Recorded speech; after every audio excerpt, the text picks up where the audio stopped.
আমা বলছে রাড়দেশ নাম এক চক্রা গ্রাম হারাই বন্দিত ঘরে শুভ মাঘ মাস শুক্লা ত্রয়োদশী জন্মমিলা হলো ধর। বীরভূম জেলা। গৌরহরি কোথায় এলো? নদিয়ায়। আর নিতাই কোথায় এলো?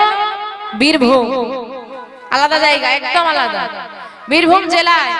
গ্রামের নাম এক চক্রা গ্রাম। পিতার নাম হারাই পণ্ডিত, মাতার নাম পদ্মাবতী। কোন দিন? শুভ মাঘ মাস। মাঘ মাস আসছে, বলে যাচ্ছি সবাইকে পালন করতে হবে, কিন্তু শুনলেই পালন করতে হবে। তা পালন করবে তো? শুভ মাঘ মাস। মাঘ মাসে একটা বিশেষ একাদশী হয়, যার নাম কি একাদশী? ভীম একাদশী। একাদশীর পরের দিন হয় দ্বাদশী, তারপরের দিন হয় নিত্যানন্দ ত্রয়োদশী। ওই ত্রয়োদশীর দিন আমার নিতাই চাঁদের আবির্ভাব হলো। এইবার পালন করব কি করে? যারা যারা একাদশী করেন, অনেকে আছেন সব একাদশী গুলো করেন বছরে 25টা, আবার অনেকে আছেন 4টে একাদশী করেন, তাই তো বিশেষ 4টে। যারা যারা মোটামুটি একাদশী পালন করেন, সে 4টে হোক আর সবগুলোই হোক, তারা ওই নিত্যানন্দ ত্রয়োদশী একাদশী যেমন ভাবে পালন করো, ঠিক ওইভাবে পালন করা লাগবে। যারা একাদশী করেন না, অন্তত এই দিনটায় নিরামিষ আহার সেবা করবেন, এটা আমার চরণ ধরে নিবেদন। আমার নিতাই চাঁদের আবির্ভাবের দিন, জানেন না আমাদের সনাতন ধর্মের কাছে এটা কত বড় দিন, কিন্তু আমরা তো অর্ধেকের বেশি মানুষ জানি না। গৌরহরির আবির্ভাব যদি জানি না, নিতাই চাঁদ তো নেই। এবার আবার একটা শব্দ কিন্তু আমরা ছেড়ে এসেছি, রাড়দেশ শব্দটা শুনেছেন তো? রাড়দেশ নাম এক চক্রা গ্রাম। আচ্ছা, আমি তো বললাম বীরভূম জেলা, আমি কিন্তু বলিনি রাড়দেশ। পদে কিন্তু বলেছে রাড়দেশ। রাড়দেশ কেন বলা হচ্ছে? রাড়দেশ কাকে বলে গো? যে অঞ্চলে চাষাবাস হয় না, বৃষ্টি কম, অনুর্বর মাটি, সেই অঞ্চলটাকে বলা হয় রাড়দেশ। তার মানে আমাদের তো চাষ প্রধান এলাকা, যদি চাষবাস না হয় কি খেতে পাবো? পাবো না। তাহলে এখান থেকে একটা প্রত্যক্ষ উদাহরণ আমরা পেলাম, যেই সময় নিতাই চাঁদ এসেছিল সেই সময় কিন্তু বীরভূম জেলায় চাষ হতো না। তুমি কি ভাবছো আমাদের যেগুলো ধর্মশাস্ত্র, শুধুই ধর্মশাস্ত্র, শুধুই ধর্মের বিষয় বলা থাকে? এই যে চৈতন্য ভাগবত, চৈতন্য চরিতামৃত, শুধু কি ধর্মশাস্ত্র? না, দর্শন শাস্ত্র। আমাদের ইতিহাস জানা যায়, এই তো আমরা জানতে পারলাম। তাই তো যে নিতাই চাঁদের আবির্ভাবের জায়গা বলতে গিয়ে পরিষ্কার বলে দিলেন রাড়দেশ, মানে এখান থেকে পরিষ্কার প্রমাণ পাওয়া যাচ্ছে সেখানে চাষবাস হতো না সেই সময়, আজকে হচ্ছে। তাই বাবা, যখন চাষবাস হবে না কি হবে? অভাব দেখা দেবে। তাই তো এইবার কি হলো মা, পরিস্থিতিটা তখন কিরকম? চারিদিকে অভাব, ছোট ছোট বাচ্চারা খেলা চলায় কাঁদছে, দুর্ভিক্ষ পড়ে গেছে, ছড়িয়ে গেছে চারিদিকে দুর্ভিক্ষ। চৈতন্য ভাগবতে কি বললেন? সেই হতে রাড়দেশ সর্বসুমঙ্গল, সর্বসুমঙ্গল, দুর্ভিক্ষ দারিদ্র দোষ খণ্ডিল সকল, খণ্ডিল হরি হরি খণ্ডিল সকল। ও মা বলছে সেই হতে, যেই না আবির্ভাব হলো সেই হতে রাড়দেশ সর্বসুমঙ্গল, রাড়দেশে সব মঙ্গল হতে শুরু করলো, আর দুর্ভিক্ষ দারিদ্র দোষ দূরে চলে গেল। এটাই হচ্ছে ভক্তের গুণ। যদি কোনো জায়গায় কোনো মহাজন, কোনো ভক্ত, কোনো জ্ঞানী পুরুষ, কোনো দিব্য পুরুষ আসে, সেই জায়গাটা মঙ্গলে ভরে যায়। আর কোন জায়গা থেকে যদি কোনো ভক্ত, কোনো দিব্য পুরুষ, কোনো মহাজন চলে যায়, সেইখানে সব সৌভাগ্য নিয়ে চলে যায়। একটা উদাহরণ দিই মা শোনেন। একটা বাস ভর্তি প্যাসেঞ্জার রয়েছে, বাসটা জঙ্গলের পথ ধরে যাচ্ছে, প্রচন্ড ঝড় বৃষ্টি হচ্ছে, আর অদ্ভুত একটা বিষয়, যত বর্ষা ঘাত পড়ছে সব ওই বাসটার আশেপাশে পড়ছে, সব ওই বাসটার আশেপাশে পড়ছে। এখন বাসের চালক ভয় পেয়ে আর বাস চালাতে পারছে না, ভয় পেয়ে গেছে, এত বর্ষা ঘাত হচ্ছে। দাঁড়িয়ে গিয়ে বলছে, দেখো আমাদের এই বাসে একজন পাপী আছে। কেন না ওই পাপীর আজকে বজ্রাঘাতে মৃত্যু আছে। সেই কারণে বজ্রাঘাতটা আমাদের আশেপাশে পড়ছে। ওই পাপীকে যদি আমরা এই বাস থেকে নামিয়ে দিতে না পারি, আমরা কিন্তু সবাই মারা যাব। তাহলে কি উপায় করা যায়? বলে একটা কাজ করো, বাস থেকে একজন একজন করে নেমে দূরে গিয়ে দাঁড়াও, একটু করে দাঁড়াবে আর চলে আসবে। যদি বজ্রাঘাত করে মারা যায়, জানবো সেই পাপ। এবার সবার মনে ভয়, যদি আমার মাথায় পড়ে যায়, যদি আমার মাথায় পড়ে যায়, এই ভয় হচ্ছে। একজন একজন করে নামছে আর বাস থেকে দূরে গিয়ে দাঁড়াচ্ছে। কিছুক্ষণ কেটে গেল, বজ্রপাত হয় না, ঘুরে আসে। এই করতে করতে সবাই এরকম যাচ্ছে আর ফিরে যাচ্ছে, কারো মাথায় আর বজ্রপাত হচ্ছে না। লাস্টে বাসে বাকি রয়ে গেছে একজন সাধু। তার মানে সবাই এবার ভাবলো কি, ওই বেটা পাপী, সাধু সেজে পাপী, যা মর্গে যা।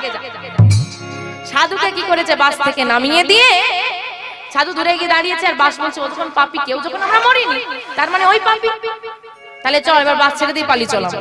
সাধুকে নামিয়ে দিয়ে যেই না বাসটা এগিয়ে গেছে, ওই বাসটার উপর বজ্রপাত করে বাসে সবাই মারা গেছে। নিতাই গৌর হরি হরি হরি। ওই সাধু বাসে ছিল বলে সবাই বেঁচে ছিল। ওই সাধুটার জন্য ভগবান কিন্তু বজ্রপাত ওই বাসে করতে পারছে না যে সাধু মারা যাবে, তো তার তো কোনো পাপ নেই। সবাই মারা গেল, সাধুকে ভগবান ঠিক বাঁচিয়েছে। এটাই হচ্ছে সাধুর গুণ। মীরাবাই যখন রাজস্থান থেকে চলে গেল, সবাই তাকে কলঙ্কিনী বলতো না,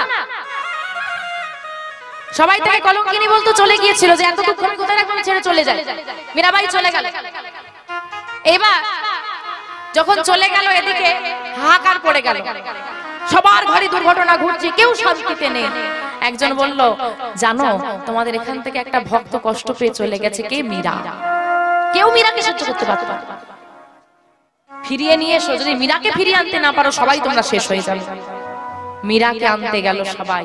তখন মীরা কোথায়? মীরা তখন উনাদের মতো ছুটে ছুটে ছুটে ছুটে দ্বারকায় পৌঁছে গেছে। দ্বারকায় প্রবেশ করবে, গ্রামবাসী গিয়ে ঘিরে ধরলো, মীরা ফিরে চল। মীরা বলল, না আমি ফিরে যাব না, তোমার পায়ে ধরি মীরা, আমাদেরকে বাঁচাও তুমি, আমাদের অন্যায় হয়ে গেছে, ভুল হয়ে গেছে, ফিরে চলো। মীরা বলল, বেশ ফিরে যাব, কিন্তু আমি দ্বারকার দরজা পর্যন্ত এসে গেছি, আমি ভেতরে মাধবকে দর্শন না করে চলে যাব? তাহলে তোমরা বাইরে অপেক্ষা করো, আমি দর্শন করে আসছি। এই বলে সবাই বাইরে দাঁড়িয়ে আছে। মীরা প্রবেশ করে গেল। ওই যে প্রবেশ করে গেল, আজও মীরা আর বেরিয়ে আসে। কারণ মা ভগবান সবাইকে একটা করে সুযোগ দেয়। আজকে মীরা এতদিন ছিল, সবাই তাকে অবহেলা করেছে, যখন চলে গেল হাহাকার করছে। এটাই ভক্তের গুণাম। পদ্মাবতী মা, হারাই পণ্ডিত, দুজনের সংসার, বহুদিন সন্তান নাই। ও মা, যে মা সন্তান আছে, বাচ্চারা যদি দুষ্টুমি করে কি বলে? রেগে গিয়ে, তোর বাবা একা ছিলাম, ভালোই ছিলাম, এত দুষ্টুমি করে ভালো লাগে না, মোর দেখি মোর দেখি, কি বলে তো? হ্যাঁ গো মা, যতই মুখে বলো, যে মায়ের সন্তান নাই তার যে কি জ্বালা, যার নাই সেই বোঝে। সকালবেলায় মা ঘুম থেকে উঠে মায়ের মুখ যদি কেউ দেখে, বলে, হ্যাঁ রে, তোর সন্তান নাই, তুই কোনো শুভ কাজে আসিস না। এটা কত বড় আঘাত করে একটা নারী। বহু বছর কেটে গেছে, সন্তান নাই।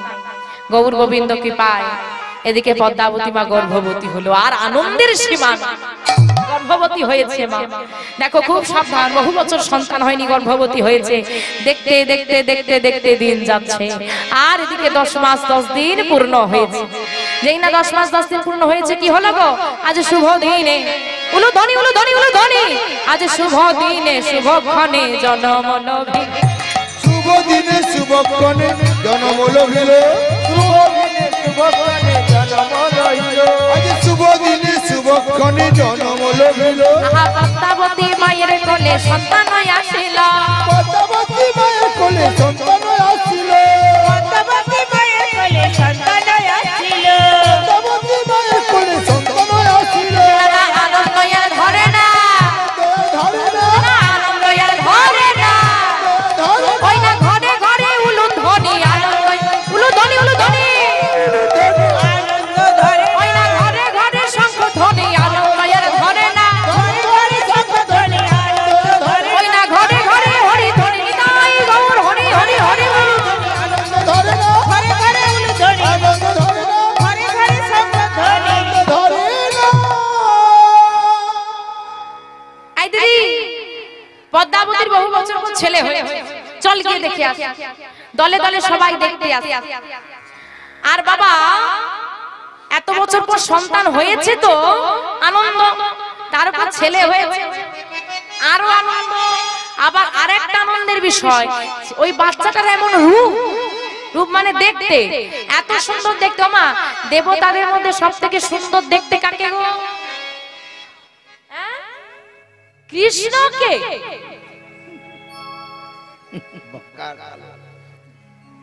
এমন কালো কেউ নেই। আবার কালো তো ছাড়ো, সোজা হয়ে দাঁড়াতেও পারে না, বেঁকে সব সময় দাঁড়ায়। তাকে পছন্দ হলো, সত্যি তোমাদের পছন্দ বলি হারি। তা কৃষ্ণকে সত্যি কি দেখতে সুন্দর? তা কৃষ্ণকে যদি দেখতে সুন্দর হয়, বিয়ের সময় কেন বলেছিলে ছেলে কালো চলবে? বলো বলো, দেবতাদের মধ্যে, আমি বলেছি দেবতাদের মধ্যে সব থেকে সুন্দর দেখতে কাকে জানো না? চন্দ্র দেবতা। বলে না চাঁদ পানাম সব থেকে সুন্দর দেখতে। বলছে সুন্দর দেখতে চাঁদ, কিন্তু আজকে যে সন্তান জন্ম নিয়েছে তার রূপ এমন, তার রূপের ঝলকে চাঁদ ও লজ্জায় মুখ লুকিয়ে নিয়েছে। এত রূপ।